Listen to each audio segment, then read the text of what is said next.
नमस्कार, आप देख रहे हैं प्रदेश का सबसे भरोसेमंद news channel India news Uttar Pradesh Uttarakhand और मैं हूं आपके साथ आयुष चित्रांश। लखीमपुर में हुई हिंसा के बाद सरकार ने किसानों को भले ही मना लिया हो, लेकिन किसानों ने अपना धरना भी खत्म कर दिया हो। पुलिस और किसान अपने घर लौट चुके हों, लेकिन नेताओं की सियासत अभी चल रही है। लखीमपुर खीरी हिंसा पर विपक्ष ने जमकर सियासत की है। सरकार के खिलाफ शहर शहर हल्ला बोला गया है। नेता सड़कों से लेकर के चौराहों तक धरनों पर आज बैठे हुए नजर आए हैं।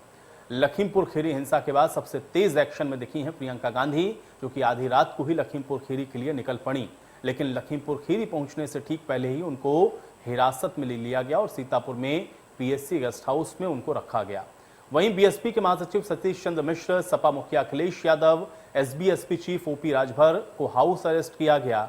इस बीच सरकार ने किसानों की सभी मांगों को मानते हुए मृतक किसान के परिवार वालों को 45-45 लाख का मुआवजा और परिवार के एक सदस्य को नौकरी देने का ऐलान कर दिया है। इसके साथ ही किसानों की मांग के मुताबिक जांच का भरोसा भी मिला है। लेकिन सरकार और किसानों के बीच में जो सुलह हो गई है, वो विपक्ष को शायद रास नहीं आ रही। विपक्ष लगातार सरकार के खिलाफ मोर्चा खोले हुए है और कांग्रेस इस मुद्दे पर आर पार के मूड में अब दिख रही है। ऐसे में सवाल बनता है कि क्या विपक्ष को हिंसा में मौका चाहिए? अगर किसान मान गए हैं तो फिर नेता परेशान क्यों हैं? क्या चुनावी साल में हिंसा को भुनाने में विपक्ष लगा हुआ है? तो आज की बहस के भी सवाल हैं। लखीमपुर खीरी में हुई हिंसा के पीछे की आखिर क्या वजह थी, ये भी सवाल है। क्या मुआवजे से किसान मान गए हैं? सवाल इस बात का भी है। आंदोलन में जो विपक्ष की भूमिका है, सवाल उसको लेकर के भी है। और क्या चुनावी साल में विपक्ष ही इस आंदोलन को हवा दे रहा है, क्योंकि आरोप भी सत्ता पक्ष बराबर लगा रहा है। तो आज की बहस के ये 4 अहम सवाल हैं, इस पर भी आज हम चर्चा करेंगे। लेकिन एक तरफ आप देखें कि मुआवजे का ऐलान किया गया है, पीड़ितों को हर संभव मदद की बात कही गई है, सरकारी नौकरी की भी इसमें बात कही गई है, जांच की भी बात है। लेकिन नेताओं ने आज किस तरीके से अपनी प्रतिक्रियाओं को व्यक्त किया है, उससे भी जुड़ी हुई कुछ तस्वीरें आप देख रहे हैं। प्रियंका गांधी को हाउस अरेस्ट किया गया, ये वो तस्वीरें आपने देखी। अखिलेश यादव को आपने देखा और इसके अलावा आपने देखा कि शिवपाल यादव को भी जब अरेस्ट किया गया तो उन्होंने भी विरोध किया। अब लखीमपुर खीरी हिंसा पर राकेश टिकैत ने इंडिया न्यूज से खास बातचीत करते हुए क्या कुछ कहा, सुनिए। हमारे साथ हैं राकेश टिकैत, किसान नेता हैं और पहुंचे हैं आज लखीमपुर खीरी, जहां पर कल एक हिंसक घटना में 8 लोगों की मौत हुई, जिसमें 4 किसान थे। टिकैत साहब, धन्यवाद आपका इंडिया न्यूज से बात करने के लिए। पहले 26 जनवरी, फिर करनाल और अब लखीमपुर खीरी, ये बार बार हिंसा क्यों देखने को मिल रही है सर? अच्छा, 26 जनवरी में क्या हुआ और करनाल में क्या हुआ और लखीमपुर में क्या हुआ, ये तारीख याद बहुत रहे। मैं कहाँ पढ़का ये तारीख, किसान नहीं याद रहता। 26 जनवरी में ट्रैक्टर लेके गए थे हम दिल्ली में, वो ट्रैक्टर बंद कर दिया, 10 साल पुराने ट्रैक्टर। ये खड़ा है यहाँ पे, चल नहीं सकता अब, इसको भी दिखा दो। 10 साल पुराने ट्रैक्टर जो एनजीटी ने बंद करे, हम दिल्ली की चमचमाती सड़कों पे को चलाने गए थे, दिल्ली को दिखाने गए थे। वहां पर कोई हिंसा नहीं हमने करी। जो कुछ कर्म कांड करा सरकार ने करा, वो जरूर दिखाओ। राज्य मंत्री ये बोल रहे हैं कि उनके 4 कार्यकर्ता, बीजेपी के जो 4 कार्यकर्ता थे, जब गाड़ी आउट ऑफ बैलेंस होकर चढ़ गई, वो उनका कहना है, जब गाड़ी चढ़ गई उसके बाद 4 लोगों को निकालकर पीट के मार डाला गया। इसका होम मिनिस्टर जब आईओ का काम करेगा, फर्जी आईओ का, उसके लड़के ने गाड़ी चढ़ाई, सबने देखी, उसका लड़का था। फिर जब गाड़ी रोकी तो लड़के ने गोली मारी।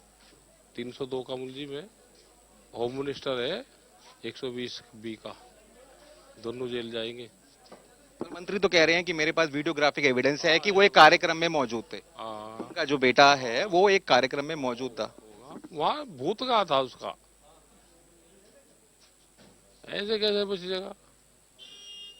पिस्टल लहराता जागा, गाड़ी में को ऊपर बैठा के पिस्टल ले रहा होगा, गोली मारेगा, सबने देखा। मुआवजा की अब बात हुई है, 45 लाख रुपए मुआवजा मिलेगा, नौकरी मिलेगी, जांच होगी सिटिंग जज के थ्रू पे। मैं आपसे ये समझना चाहता हूं, आपने एक मांग और रखी थी कि 302 का मुकदमा लगना चाहिए आशीष मिश्र के खिलाफ में, उसको लेकर भी कुछ चर्चा? लगा दिया आश्वासन दिया है? नहीं, जेल जाएगा। ये तो गुड्डा तबका है पहला ही। बापू बेटा खैर की लकड़ी की चोरी करता था, जो यहाँ के लोगों ने बताया। नेपाल में आधा खाद बेचता था, यहाँ का डीएपी और यूरिया खाद की सप्लाई करता था। आरे मशीन से लकड़ी काटता था ये खैर की। राकेश टिकैत साफ तौर पर कहते हुए कि किसान जो है उसको अपनी फसल का पूरा मुआवजा नहीं मिलता है, जिसकी वजह से किसान की जो हालत है वो दिन बर दिन खराब होती जा रही है और सरकार को उसको उचित दाम मिलना चाहिए। मैं राहुल गौतम, लखीमपुर खीरी से इंडिया न्यूज के लिए।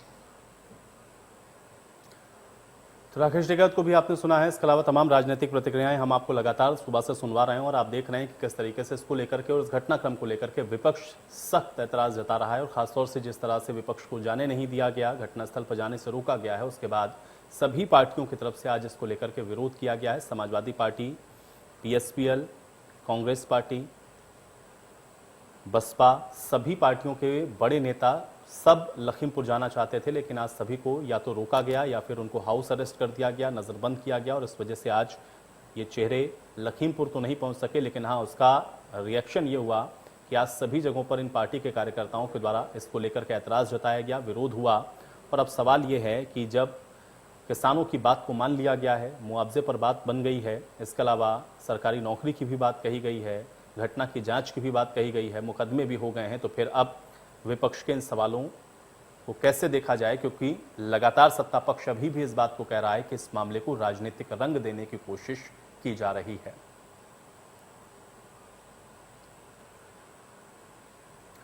तो चलिए आज के इन्हीं सवालों के साथ आज की चर्चा की शुरुआत करते हैं। फिलहाल 3 मेहमान मेरे साथ जुड़े हैं, उनका परिचय मैं आपके साथ करवा देता हूं। डॉक्टर अभिषेक राय हमारे साथ जुड़ रहे हैं, प्रवक्ता हैं समाजवादी पार्टी के। डॉक्टर अभिषेक राय जी, आपका स्वागत है इस चर्चा में।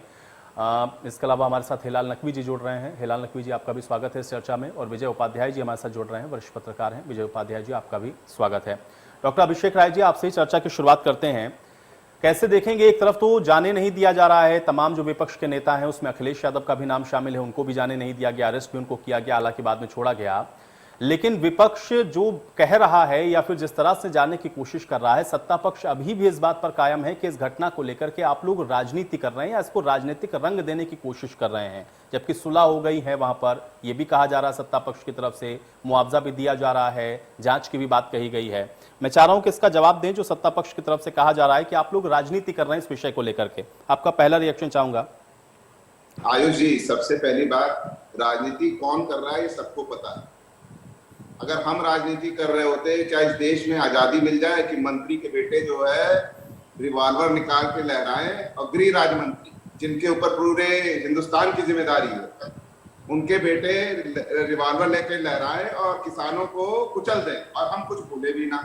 हम विपक्ष के में बस बैठे रहें ताकि हमसे कहते रहे, बार बार कहते हैं कि कहाँ निकलते हैं अखिलेश जी, कहाँ निकलते हैं अखिलेश जी। आज निकले तो इनके होश उड़ गए, उनको निकलने नहीं दिया गया। भाई, हम जनता से जुड़े हुए मुद्दे उठाएंगे। ये सरकार जनरल डायर जैसा काम कर रही है। एक तरफ प्रधानमंत्री जी जलियांवाला बाग स्मारक बनाने की बात करते हैं, वही ये किसान विरोधी सरकार, हरियाणा में इनका एसडीएम बोलता है सर तोड़ दो इन किसानों का। उनका वहां के हरियाणा के मुख्यमंत्री कहते हैं कि 1000 लठायत निकले और इन किसानों को मार दो, जेल जाएंगे, बड़े नेता बन जाएंगे। और आपने उत्तर प्रदेश की घटना देख ली। माननीय गृह राज्य मंत्री जी की आप बोली सुन लें, 1 महीने पहले भड़काऊ बयान दे रहे थे।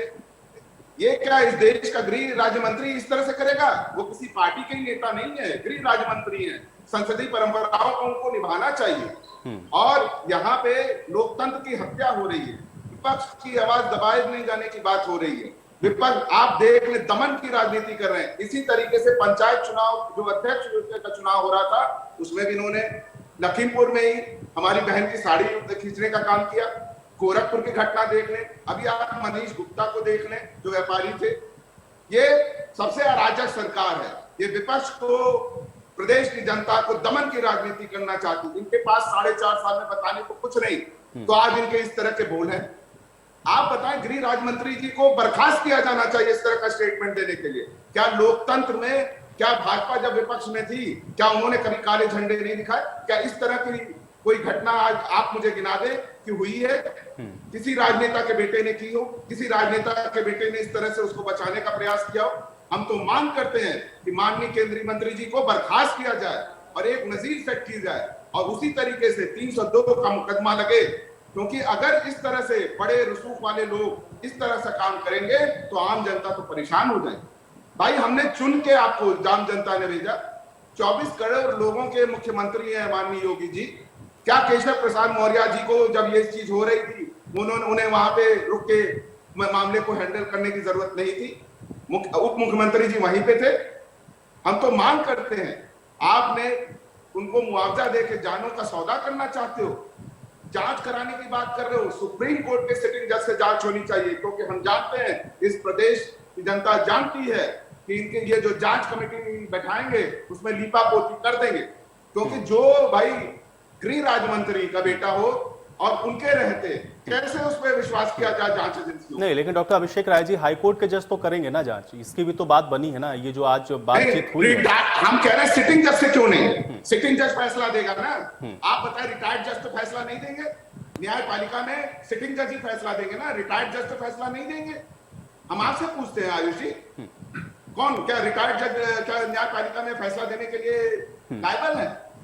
तो ये डिमांड तो किसानों को रखनी चाहिए थी ना। किसानों ने जो जो कहा उस बात को उन्होंने माना। किसानों ने कहा कि इसकी जांच होनी चाहिए, जो कि जज करें, उन्होंने जज की भी अरेंजमेंट किया। उन्होंने कहा मुआवजा मिलना चाहिए, मुआवजा भी दिया। कहा सरकारी नौकरी होनी चाहिए, सरकारी भी दी। तो जो मांग, जो डिमांड की गई, वहां पर किसान नेता भी तो पहुंचे थे, उन्होंने भी ऐतराज नहीं जताया इस बात को लेकर के। देखिए, ऐतराज है, क्या कहा, 302 का मुकदमा, क्या अरेस्ट हुए हैं? क्या जिनके ऊपर 302 का मुकदमा है, गृह राज्य मंत्री के बेटे तो अरेस्ट हुए हैं? मैं आपसे सवाल पूछना चाहता हूं, आपके चैनल के माध्यम से पूछना चाहता हूं। अभिषेक जी, तो इसका मतलब आप ये कह रहे हैं कि किसानों ने जो डिमांड रखी सरकार के सामने, उनको प्रॉम्प्ट किया गया, उनको जो बताया गया वो डिमांड उन्होंने रखी, किसान नहीं समझ पाया कि इसको क्या रखना है। आयुष जी, जिसके घर में मृत्यु हुई हो, क्या वो पैसे की मांग से सेटल हो जाएगा? मैं बहुत सीधा संवेदनशील। तो ये बात कहां से आई फिर? 45 लाख की बात कहां से आई फिर? तो 45 रुपए भी नहीं मांगने चाहिए। ये देखिए ना, कंपनसेशन सभी लोग मांगते हैं, आयुष परिवार का नहीं, आप इस पर सवाल खड़े कर रहे हैं ना कि बताइए, मैं तो कह नहीं रहा हूं कि भाई पैसा देने से मामला सेटल हो जाएगा। अगर ये डिमांड रखी जा रही है तो ये किसने कहा? ये किसने कहा? ये किसने कहा कि भाई 45 लाख रुपए मुआवजा मिलना चाहिए? हमारी मांग है, हम तो मांग ये करते हैं 2 करोड़ दो, हम तो मांग करते हैं 2 करोड़ से हो जाएगा। जो चीज 45 लाख में नहीं सेटल हो सकती वो 2 करोड़ में हो जाएगी। अभिषेक जी, आपके हिसाब से? बिल्कुल ऐसा नहीं आयुष जी, पैसे से, इसीलिए मैं कह रहा हूं, पैसा चाहे आप 1 रुपया दें या 2 करोड़ रुपए दें, पैसे से तो आप उसकी कीमत नहीं लगा सकते हैं। इसलिए जो डिमांड रखी गई, मेरा सवाल सिर्फ उससे जुड़ा हुआ अभिषेक जी ये था कि ये डिमांड तो किसानों की थी ना। ये डिमांड अगर किसान ये रखते कि इसको सिटिंग जज से ही करवाना चाहिए, सिटिंग जज से ही होनी चाहिए। चलिए, मैं मानता हूं उस परिवार के लिए, मैं मानता हूं कि जिन परिवार के अंदर ऐसा हुआ वो इस कंडीशन में नहीं होंगे कि वो भाई वो क्या डिमांड करें, लेकिन वहां पर और लोग भी तो पहुंचे हुए थे ना। किसान जो इस समय प्रतिनिधित्व कर रहे हैं, जो प्रतिनिधित्व करने वाले हैं, उनको तो पता है ना कि सरकार इससे कैसे बच सकती है। उन्होंने क्यों सिटिंग जज की बात नहीं की? राकेश टिकैत वहां पर पहुंचे, खुद एडीजी लॉ एंड ऑर्डर के साथ बैठे, बात हुई, उन्होंने खुद इस बात को स्वीकार किया कि हाँ, हमने जो भी डिमांड की प्रशासन ने उसको मान लिया। फिर आपको इस पर ऐतराज क्यों हो रहा है? हमें ऐतराज नहीं है, हम इस जांच का स्वागत करते हैं, लेकिन जांच सुप्रीम कोर्ट के सिटिंग जज से होनी चाहिए या हाई कोर्ट के सिटिंग जज से होनी चाहिए। न्यायपालिका पर पूरा भरोसा है हमें, लेकिन ये गृह राज्य मंत्री के होते हुए जो बार-बार, ठीक है, जब न्यायपालिका पे भरोसा है तो फिर ठीक है, जज अगर इसकी जांच कर रहा है तो भरोसा रखें, और जांच जब जो होगी उसके आधार पर हम लोग आगे देखेंगे कि अभी क्या हो रहा है। हिलाल नकवी जी, एक रिएक्शन आपका भी चाहूंगा कि सिर्फ और सिर्फ इसको ये कहा जा रहा है कि अब मौका है, तो चुनाव है, इसलिए पॉलिटिकली इसको बहुत अच्छे से कैश कराया जा सकता है, इसलिए नेताओं की ये जो एक्टिवनेस है वो इस समय बहुत ज्यादा नजर आ रही है। वैसे किसान की चिंता कौन करता है? हिलाल जी, देखिए, ये जो है, ये भारतीय जनता पार्टी की जो लगातार नीतियां चली आ रही है, तो उसके अंतर्गत इस तरह के उनके बयान आ जाना कोई चौंका देने वाली चीज नहीं। जो ये पूरी घटना हुई है, इसको 2 हिस्से हैं, अगर आप इसको देखें जी। एक हिस्सा वो है जहां के पर किसानों का नुकसान हुआ है, किसानों की हत्या हुई है, परिवार जो है उसका एक रोजी रोटी कमाने वाला व्यक्ति जो है वो चला गया, जिसकी की भरपाई सरकार ने करने की कोशिश की और किसान जो है उस भरपाई से सहमत। दूसरा पहलू क्या है?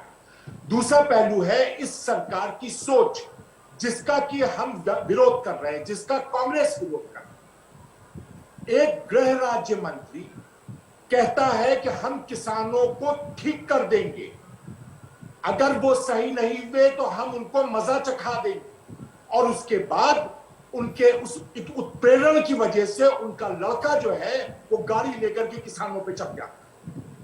ये कानून व्यवस्था का जो मामला है ये पूरे देश और प्रदेश का है। इसलिए क्योंकि योगी सरकार जो है वो इस पूरा, अगर आप 4.5 साल देखें तो उन्होंने पूरे के पूरे अपने काल में सिर्फ 2 ही काम किए हैं, एक ठोक दो और दूसरा बुलडोजर चला दो।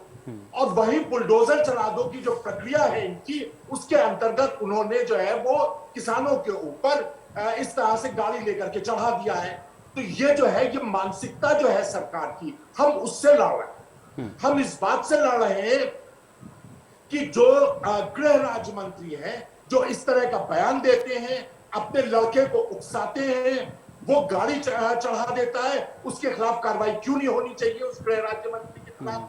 उसके ऊपर भी साजिश के तहत 120(b) में मुकदमा होना चाहिए, जो कि एक न्यायिक प्रक्रिया है। किसी भी आप जो है वो वकील से पूछ लें कि किसी को भड़काना, किसी को इस बात के लिए प्रेरित करना कि वो गैर कानूनी काम करे, तो वो भी जो है वो उतना ही बड़ा गुनाह है जितना कि उनके लड़के ने किया। ठीक है, तो उनके खिलाफ हिलाल जी, लेकिन अगर आपने आइडियल बात की है तो मैं एक आइडियल सवाल आपसे जरूर पूछूंगा, हालांकि इसको कोई भी इंगित नहीं कर रहा है। एक पत्रकार जो कि वहां पर रिपोर्टिंग कर रहा था, उसकी भी इसमें जान चली गई। किसी एक पॉलिटिकल पार्टी के लीडर ने यह नहीं कहा कि उसको भी मुआवजा मिल जाना चाहिए। उसकी क्या गलती? जी, हम क्यों उससे मुलाकात के लिए वो तत्परता नहीं है जो किसान से मुलाकात के लिए है? क्योंकि पत्रकार का वोट आपको सत्ता के सिंहासन तक नहीं पहुंचाता ना, किसान का पहुंचाएगा। नहीं, आपने बहुत अच्छी सवाल किया है।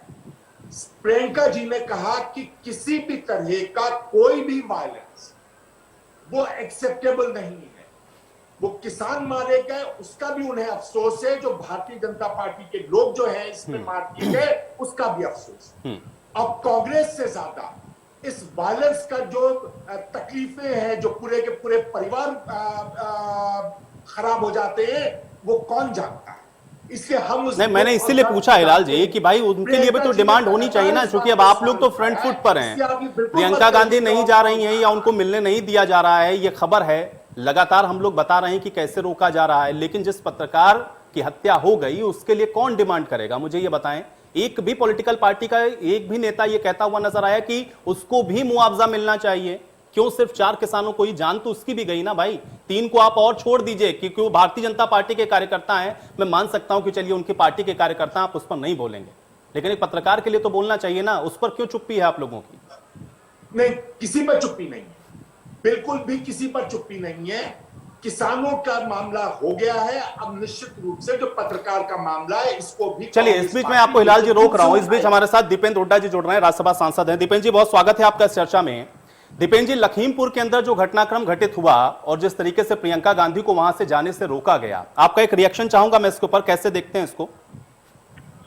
देखिए, ये मुझे मेरे समझ से परे है कि यदि सरकार कह रही है कि स्थिति सामान्य है और सरकार कह रही है कि परिवारों से बातचीत हो गई है और सरकार ने जो भी घोषणाएं भी करनी थी वो भी घोषणाएं कर दी, तो उन परिवारों से मिलने के लिए सरकार क्यों रोक रही है? और बिना किसी कसूर के हमें कसूरवार क्यों बनाया जा रहा है? बिना किसी कसूर के हमें पुलिस हिरासत में क्यों कल रात से रखा हुआ है? मैं समझता हूं कि एक किसी भी नागरिक का अधिकार है देश में कि किसी, अगर इस तरह की, भगवान ना करे किसी के साथ, किसी भी परिवार के साथ ऐसा भगवान ना करे, अगर ऐसी घटना घटित हो तो उस परिवार के साथ खड़े होकर उसका दुख दर्द साझा करने का, उस परिवार को हौसला देने का एक अधिकार है किसी भी नागरिक का जो जानना चाहे।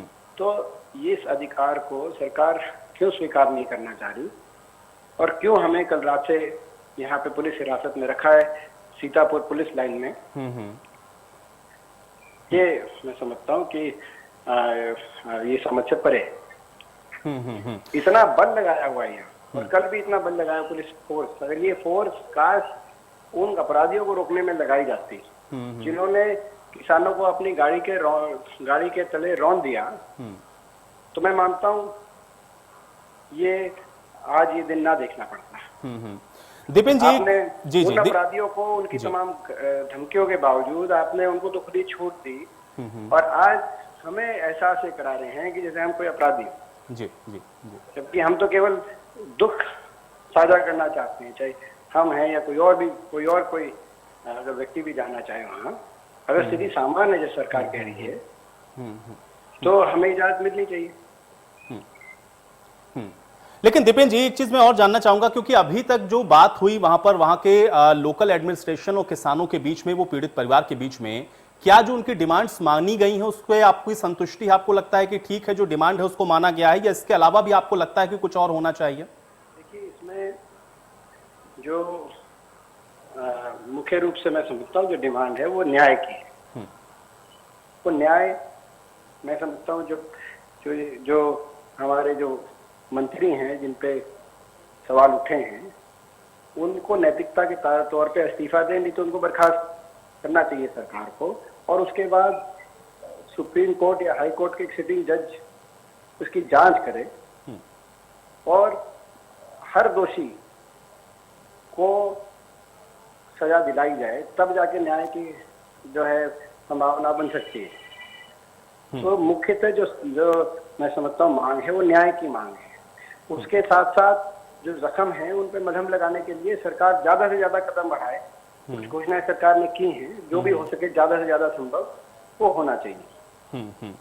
दीपेन जी, एक सवाल और मेरा अंतिम ही सवाल है आपसे ये, लेकिन मैं ये आपसे जानना चाह रहा हूं, क्योंकि हरियाणा से लेकर के उत्तर प्रदेश तक जब भी हम लोग देखते हैं, खासतौर से जो रिएक्शन है भारतीय जनता पार्टी का किसान आंदोलन को लेकर के, कांग्रेस पार्टी इसके पीछे खड़ी हुई है, ये बहुत सीधे तौर पर आरोप लगाते हैं। आपका एक रिएक्शन मैं इस पर चाहूंगा इस घटनाक्रम के साथ जोड़ते हुए। दीपेन जी, कल हरियाणा के मुख्यमंत्री खट्टर साहब ने जो कल हरियाणा एक बयान दिया, क्या वो बयान किसी ऐसी पद पे बैठे किसी व्यक्ति को देना चाहिए? उन्होंने कहा कि हाथ में लाठी उठाने की तैयारी करें, कार्यकर्ताओं, भाजपा के कार्यकर्ताओं को ये उन्होंने सीख दी।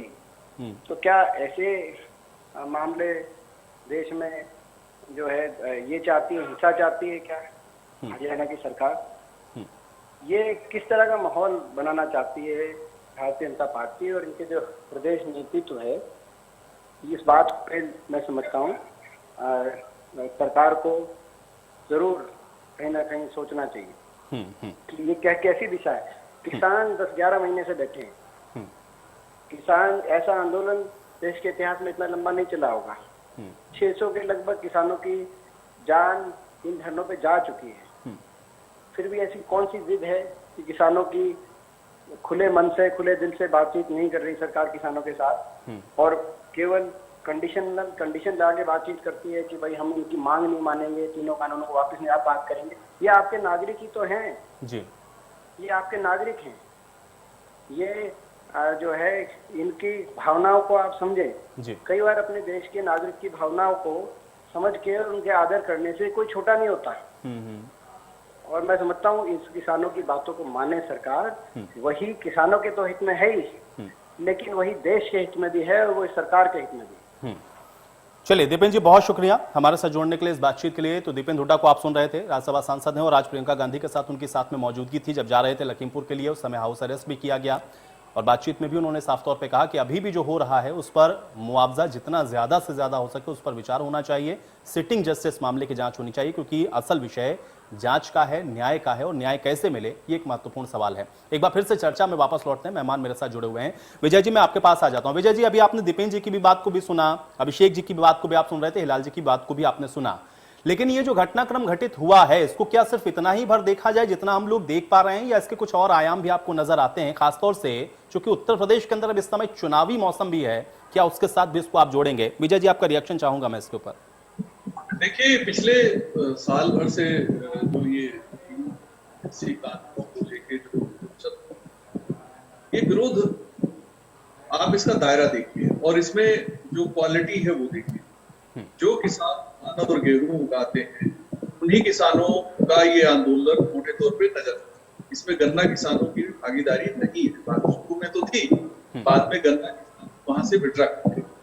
तो एक तरीके से ये मोटे तौर पे जो अनाज उगाने वाले किसान है उनका, अब इसमें एक ऐसी जिद है दोनों तरफ से, चाहे सरकार की तरफ से भी कहिए और किसान की तरफ से भी कहिए। और इसमें एक बात और आई थी कि तमाम और दूसरे किसान संघ जो है, संगठन जो है, जो देश दक्षिण भारत के हैं, मध्य भारत के हैं, आपके पूर्वोत्तर के हैं या पूर्वी भारत के हैं, उन किसानों का कहीं भी कोई भागीदारी नहीं है, एक्सेप्ट कि जो इस संयुक्त मोर्चा में जो कम्युनिस्ट पार्टी से जुड़ा हुआ किसान संगठन है, उसके जो सदस्य या उसके जो पदाधिकारी दूसरे राज्यों में आंदोलन करना लाल झंडे के साथ करते हैं, उनके अलावा।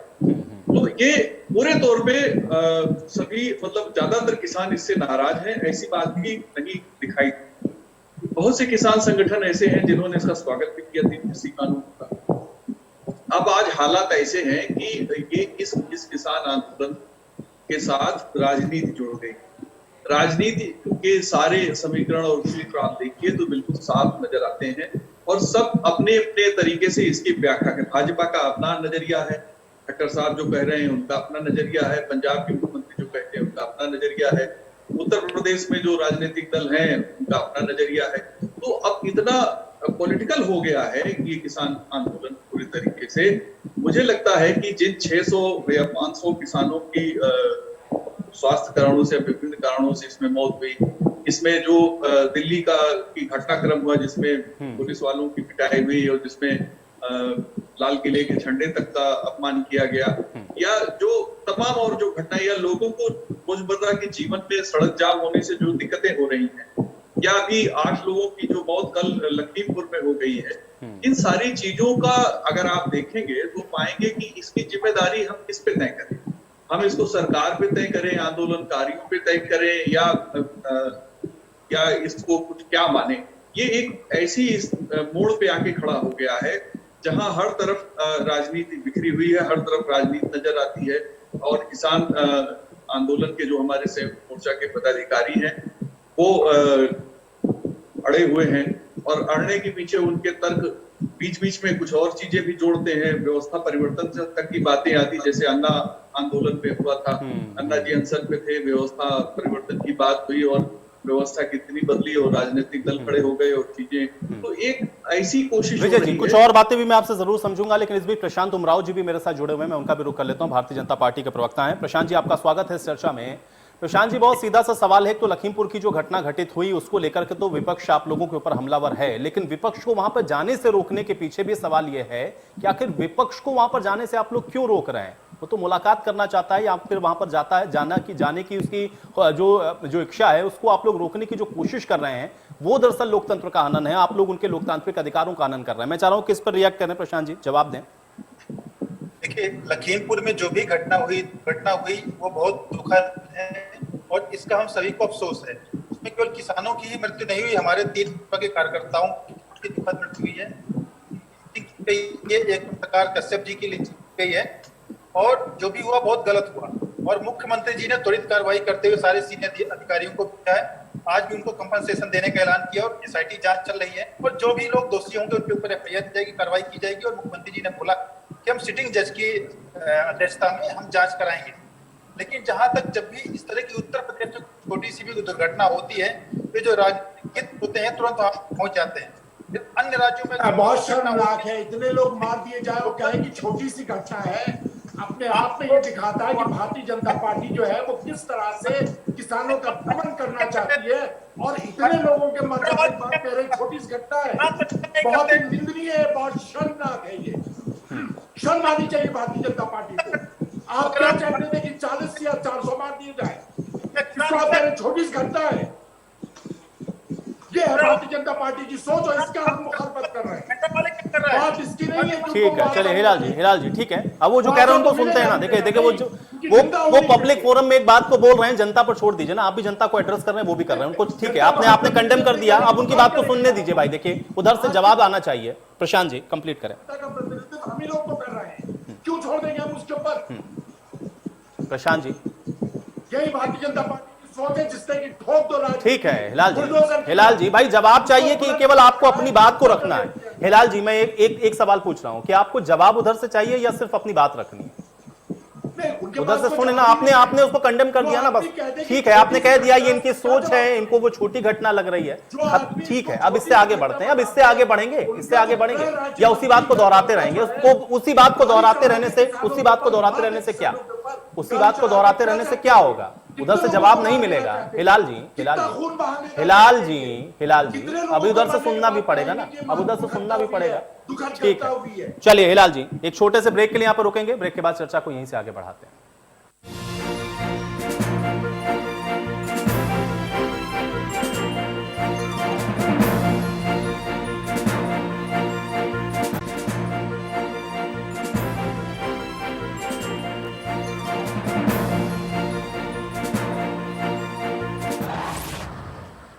तो ब्रेक के बाद आपका स्वागत है। सवाल तो बनता है, मैं आज सवाल इस बात का कि लखीमपुर खीरी के अंदर जो घटनाक्रम घटित हुआ है, दरअसल उसके ऊपर अब जो कुछ हो रहा है, क्या सिर्फ और सिर्फ वो राजनीति है या फिर उसके कुछ और मायने हैं? उत्तर प्रदेश के अंदर चुनाव है, इसलिए सत्ता पक्ष बार बार इस बात को कह रहा है कि इस बात को लेकर इस पर राजनीति की जा रही है, इसका पॉलिटिकल माइलेज लेने की कोशिश है। लेकिन जो कुछ हुआ है वो वाकई में कई बड़े सवालों को खड़े करता है कि आखिर इतनी बड़ी घटना कैसे घटित हुई और आखिर इसके लिए जो जिम्मेदार है उन पर कार्रवाई कैसे हो पाएगी, सवाल इस बात का भी है। एक बार फिर से चर्चा में वापस लौटते हैं, सभी मेहमान मेरे साथ बने हुए हैं। प्रशांत उमराव जी, बहुत सीधा सा सवाल है, मैं ये जानना चाह रहा हूं कि विपक्ष को आखिर वहां पर जाने से आप लोग रोक क्यों रहे हैं? अगर सब कुछ आपको लग रहा है कि ये पॉलिटिकली करने की कोशिश कर रहे हैं तो फिर जनता इनके साथ नहीं जाएगी, लेकिन जा रहे हैं तो उनको जाने तो दीजिए ना, उनको रोक क्यों रहे हैं? देखिए, वहां पर प्रशासन का काम होता है, कहीं पर कोई दुर्घटना होती है या हिंसा के हालात अगर बनते हैं तो निकालना, हिंसा को शांत करना ही है। लेकिन विपक्ष के लोग वहां पर जाके एक पॉलिटिकल टूरिज्म करना चाहते हैं। कल जैसे ये सूचना आई, सारे लोग पहुंचने लगे, तुरंत लखनऊ पहुंचने लगे। आखिर जब वहां पे प्रशासन चीजों को शांत करने का प्रयास कर रहा है, जो भी दुर्घटना हुई है, तो विपक्ष वहां जाकर राजनीति क्यों करना चाहता है? तो विपक्ष को क्या करना चाहिए? विपक्ष घर में बैठ जाए। विपक्ष को जनता भी चुनती है और इसीलिए चुनती है कि जिन मुद्दों पर आप फेल हैं वहां पर वो जाए, जनता के घाव पर मरहम लगाए। अगर जाने की कोशिश कर रहे थे, ठीक है, आप लाओ लश्कर के साथ ना जाने देते, 2 आदमी 4 आदमी को तो आप परमिशन दे सकते थे ना। वो जनता के नहीं, वो तरीके से। चलिए प्रशांत उमराव जी, आपकी ऑडियो मुझ तक स्पष्ट नहीं आ रही है। डॉक्टर अभिषेक जी, मैं आपके पास वापस आता हूं, क्या कहना चाह रहे हैं आप? जयंत चौधरी जी, मैं आयुष जी, सबसे पहली बात ना, अभी हमने भाजपा के प्रवक्ता को सुना, अभी उन्होंने कहा, इनके आपने सुना होगा स्टेटमेंट में, उन्होंने कहा कि इन लोगों ने हाई कोर्ट के सिटिंग जज से मांग कर ली। तो इनको जब यही नहीं पता कि एडीजी लॉ ने क्या कहा और इन्होंने क्या कहा प्रेस कॉन्फ्रेंस में, तो ये क्या बात कर रहे हैं? रिटायर्ड जज की बात हुई है, पहली बात। दूसरी बात, हम बार बार कह रहे हैं, हमारा डर ये है, जैसे इन्होंने जिला पंचायत अध्यक्ष के चुनाव में पुलिस को आगे करके इस तरह की घटना करी, गृह राज्य मंत्री जी के अपने पद पे रहते, वो कैसे होगा? वो जांच प्रभावित नहीं करेंगे, वो जांच पूरी तरीके से प्रभावित करेंगे। उन्होंने भड़काऊ बयान दिया था 1 महीने पहले, 1 महीने पहले उनका वीडियो वायरल है कि उन्होंने भड़काऊ बयान दिया। तो क्या इस देश का कानून राजा के लिए अलग और प्रजा के लिए अलग? जो मंत्री है उसके लिए क्या अलग कानून है? भड़काऊ बयान देने तो उनके ऊपर क्यों नहीं मुकदमा दर्ज होना चाहिए? उनके ऊपर मुकदमा दर्ज होना चाहिए, उनको बर्खास्त करना चाहिए। ये कह रहे हैं राजनीति कर रहे हैं हम लोग। अरे साहब, आप हमारा कत्ल कर दो और हम आवाज उठ तक ना करें। वाह वाह साहब वाह, जनता की आवाज हम ना उठाएं। हम जनता की आवाज उठाने के लिए जनता ने हमें चुना है। इस सत्ताधारी सरकार को पिछले 1 हफ्ते की घटनाएं आप देख लो, चाहे गोरखपुर की एक मनीष गुप्ता की घटना देख लो, दूसरे व्यापारी की घटना देख लो, आप लखीमपुर खीरी की घटना देख लो। इतनी अराजक सरकार उत्तर प्रदेश के इतिहास में कभी नहीं आई है। ये लोग विपक्ष की आवाज दबाने की काम करें। मैंने, ठीक है, आपकी बात एकदम जायज थी, जैसे आपने बोला ना कि 2 आदमी 4 आदमी 144 लगाया धारा, 4 आदमी जा सकते, आप 4 आदमी क्यों नहीं अलाउ किया? आपने क्यों माननीय राष्ट्रीय अध्यक्ष जी को अरेस्ट किया? ताकि अगली बार आप चैनलों पे आओ और कहो कि अखिलेश जी को ट्वीट करते हैं। अरे आप अखिलेश जी के निकलने से डर गए और वो डर आपका अच्छा है, और वो जनता का डर होना चाहिए। पंचायत चुनाव में आपको डर दिखाया है और 22 का चुनाव भी डर दिखाएगा। आपको एकदम समझ में आएगा, मत चिंता करिए। जनरल डायर बने हैं आप लोग, हत्या करना चाहते हैं। ये सत्ता सत्ता प्रायोजित हत्या है जहां गृह मंत्री इस तरह का भड़काऊ बयान देते हैं। दंगा करना चाहते थे। ये सत्ता प्रायोजित हत्या है। आप किसी भी कानून से पूछ रहे हैं, किसी भी से पूछ रहे हैं, भड़काऊ बयान देना क्या गलत नहीं है? उनके बेटे रिवॉल्वर लहराते हैं, गाड़ियां चलाते हैं। अरे आप बुलडोजर चला रहे थे अभी तक मकानों पे, अब आप लोगों की छाती पे गाड़ियां चला रहे और हम लोग को गाड़ियां तो आप चला रहे थे, ऐसा नहीं चलेगा। गाड़ी चला रहे थे और वीडियो स्पष्ट है, अखिलेश यादव के सामने दरोगा के साथ मारपीट की गई, वीडियो चल रहा है स्पष्ट। अरे कैसी बात कर रहे हो? सारे न्यूज चैनल वहां थे, झूठ ना बोलो। आप लोग झूठ भरे की सरकार हो। मैं इंडिया पे बैठा हुआ था और कैसे जीत चली, राष्ट्रीय अध्यक्ष जी ने कैमरे घुमवाए। झूठ मत बोलो, मैं इसी इंडिया न्यूज में था। झूठ बात मत बोलो, झूठ बोलना फितरत है। अंग्रेजों की चमचागिरी करते करते जनरल डायर बन गए हो और जनरल डायरों को कैसे अंग्रेजों को भगाया था जनता ने, आपको भी 22 में भगा देंगे। ठीक है, चलिए हिलाल नकवी जी क्या एतराज था आपको? जी आप अपना सवाल फिर से पूछिए। जी मैं कह रहा हूं कि उमराव जी की बात पर क्या एतराज था आपको? सर किस पे क्या एतराज था? तो शांत उमराव जी जो बात कह रहे हैं उस पर आपका क्या एतराज था? आप उनको बीच में इंटरप्ट कर रहे थे, मैंने आपको रोका था। देखिए एक बात बड़ी स्पष्ट है, हमको एतराज क्या है, सिर्फ दो बातें हमको इनसे कहनी है कि भारतीय जनता पार्टी और समाजवादी पार्टी में कौन कितना ज्यादा कानून व्यवस्था को बिगाड़ सकता है, कितना ज्यादा ध्वस्त कर सकता है, किसके समय में कितने दंगे हुए, इसमें भारतीय जनता पार्टी समाजवादी पार्टी से काफी आगे निकल रही है। आज की तारीख में भारतीय जनता पार्टी के मुकाबले का तो पूरे देश में कोई नहीं है, इतना आगे ये निकल चुके हैं कानून व्यवस्था को ध्वस्त होने में। और ये वो पार्टी है जहां पे मंत्री से लेकर संतरी तक की आम जनता की हत्या करता है। कोई जो है वो गाड़ी चढ़ा करके हत्या करता है, जो मंत्री है और जो संतरी है वो गोली मार करके होटल में घुस के हत्या करता है। ये आज का सच है उत्तर प्रदेश का। रही बात राजनीति करने की, तो सकारात्मक राजनीति कांग्रेस ने हमेशा की थी, करती है और करती रहेगी। और हमें इस बात का फख्र है, हम गौरवान्वित हैं इस बात के कि हम देश में एक सकारात्मक राजनीति करते हैं और कहते हैं कि हम करते हैं। अगर जनता का उत्पीड़न होगा तो हम खड़े होंगे। आप उसको कहेंगे राजनीति, तो हम कहेंगे हाँ राजनीति। अगर जनता के साथ आप जो है दुर्व्यवहार करेंगे, अगर उनको होटलों में घुस के मारेंगे, तो हम खड़े होंगे। आप कहते हैं राजनीति कर रहे हैं, तो हम कहते हैं हाँ हम कर रहे हैं। ये सकारात्मक राजनीति हम चाहे पक्ष में हो या विपक्ष में हो हमेशा करते हैं। विजय उपाध्याय जी, क्या ये सकारात्मक राजनीति के तौर पर इसको आप देखेंगे? हालांकि अब विपक्ष को ऐसे मौके पर क्या करना चाहिए? विपक्ष तो यही करेगा कि भाई उसको जाना है वहां पर जहां पर जो घटनाक्रम घटित हुआ है, वहां पर जाकर के वो अपनी जो शोक संवेदनाएं हैं उसको तो रखेगा ही। विपक्ष की जो भूमिका है इस समय, क्या उसको राजनीति के साथ सिर्फ सीधे तौर पर जोड़ करके पल्ला झाड़ा जा सकता है? नहीं, बिल्कुल नहीं पल्ला झाड़ा जा सकता। हमारा संविधान और हमारे जो लोकतांत्रिक मूल्य हैं इसकी पूरे तरीके से इजाजत देते हैं। हमारे लोकतंत्र में सारी जो जद्दोजहद है वो सत्ता में आने की है और सत्ता में आके राजनीतिक दल सेवा करना चाहते हैं और इसलिए उस मौके की हर पुरजोर कोशिश चाहिए और करते भी हैं। जो भी विपक्ष में दल रहता है सेवा की भावना कूट कर भरी होती है। पहले जब बीजेपी विपक्ष में थी उन्होंने तमाम ऐसे मुद्दे उठाए और सेवा करने का संकल्प और जद्दोजहद दिखाई। जो पार्टियां तब सत्ता में थी विपक्ष में है वो उनमें उस सेवा के मूल्य कूट कर करे गए हैं और वो सामने आ जाते हैं। और कई बार तो जिन नेताओं पे सवाल खड़े होते हैं वही नेता उस पार्टी में आ जाते हैं कि तब पता लगता है कि नहीं अब तो उनमें उनका चरित्र में आमूलचूल परिवर्तन हो गया। तो ये हमारे लोकतंत्र की खूबसूरती है और मुझे लगता है कि इसके लिए सभी पार्टियां अपने तरीके से काम करती रहती। लेकिन विजय जी, अभी उस समय क्या होना चाहिए था? विपक्ष जिस तरीके से रिएक्ट कर रहा है यही तो होगा। और विपक्ष क्या करेगा इस समय? क्या अगर वो घर बैठ जाए या फिर वो अभी ना जाए तो इसको लेकर के भी सवाल उठने शुरू हो जाएंगे? ये क्यों इसके साथ जोड़ा जाता है कि विपक्ष इस मामले को लेकर के राजनीति कर रहा है, इसलिए उनको हम रोक रहे हैं जाने से? नहीं, सत्ता पक्ष तो यही कहेगा कि विपक्ष राजनीति कर रहा है, लेकिन सारा सवाल तो सत्ता में आने का है और एक किसी को सत्ता से बाहर करने का है। जो सत्ता में है उनको बाहर होना चाहिए और जो सत्ता में नहीं है उनको सत्ता में आने का मौका मिलना चाहिए। और जब वो विपक्ष में थे जो आज सत्ता में है उनको भी ऐसे घटनाओं में जाना ही था और लोग जाते भी थे और करते थे। हम मना ही नहीं कर सकते ना। हमारे जनतंत्र में जो सिस्टम है और जिस राजनीतिक व्यवस्था को हम फॉलो करते हैं उसमें तो ऐसी बड़ी घटनाओं पे बड़े नेताओं के जाने की शुरू से परंपरा है। जब से हमें आजादी मिली तब से ये परंपरा बनी हुई और इस परंपरा का पालन हो रहा है। इसमें गलत क्या है?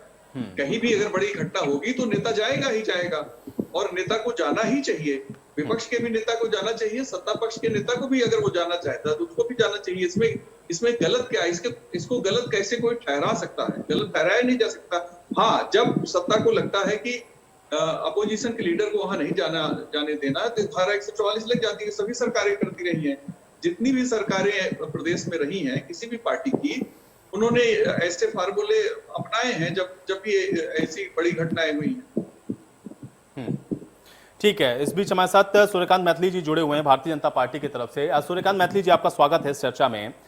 विपक्ष को जाने से जो रोकने की कोशिश हुई है उसको लेकर के बहुत सवाल हैं। हालांकि आप लोगों ने बातचीत भी कि किसानों के साथ भी प्रशासन की जो बात थी या उनकी जो मांग थी उसको माना गया, लेकिन विपक्ष को नहीं जाने देना, इस बात को कहीं ना कहीं जो सवाल है उसको जन्म दे रहा है कि क्या वजह है कि विपक्ष को आप जाने नहीं दे रहे हैं, क्यों डर गए हैं? ये सवाल विपक्ष उठा रहा है। आपका रिएक्शन चाहूंगा मैं इस पर। देखिए पीयूष भाई, अभी मैं समाजवादी पार्टी के जो हमारे मित्र हैं डॉक्टर अभिषेक राय जी, वो और डॉक्टर हिलाल अहमद जी कांग्रेस से जो हैं, उन दोनों की बातें सुन रहा था। अब डॉक्टर अभिषेक राय जी को तो बड़ा दर्द है बुलडोजर से, कि बुलडोजर चल रहा था, और उसके बाद अभी कहने लग गए कि गाड़ियां तो पुलिस वालों ने ही फूकी थी। तो मैं इन दोनों को एक बात बता देता हूं छोटा सा, जो अभी विषय है उसका भी जवाब मैं आपका दूंगा। कि देखिए, जिस प्रकार से लखीमपुर खीरी के अंदर एक सुनियोजित हिंसात्मक साजिश हुई, वहां पर भारतीय जनता पार्टी के 5 कार्यकर्ताओं की हत्या हुई, उनको गाड़ी में निकाल के पीटा गया। ये कह रहे हो? आपके समय में नहीं बोला हिलाल जी, मेरा निवेदन है मेरे समय में ना बोले, मर्यादा का ख्याल रखें, मेरा निवेदन है आपसे, वरना मैं आपको बोलने नहीं दूंगा बिल्कुल भी। मैं आपको बता रहा हूँ, आप बोल नहीं पाएंगे बिल्कुल भी। मेरे समय में ना बोले, मैं आपसे निवेदन करना चाहता हूँ। अरे भैया शांत हो जाओ, पूरे देश में अंडा लेके आ रहे हो फिर भी बोले जा रहे हो। अरे अंडा लेके आ रहे हो फिर भी बोले जा रहे हो। प्रियंका गांधी को झाड़ू लगाने में मजबूर कर दिया पूरे देश में। कि जो आप लोगों को, आपका क्या हाल चल रहा है समय में? बोलते हो बीच में, उनको मर्यादा जाके बताइए। हाँ, मर्यादा मत बताइए। तो आयुष भाई, भारतीय जनता पार्टी कार्यकर्ताओं की हत्या की गई, वहां पर गाड़ियों से निकाल कर पीटा गया। हमारे कार्यकर्ताओं की गाड़ियों पे जब हमला हुआ और उसमें से एक ड्राइवर ने आनंद फानंद में गाड़ी निकालने की कोशिश करी और गोली चला दी। जब पहले सुना दिया, क्यों जांच करा रहे हो? उसके अगेंस्ट में किस प्रकार से 5 लोगों को मारा गया, यहाँ पर बात उसकी नहीं हो रही।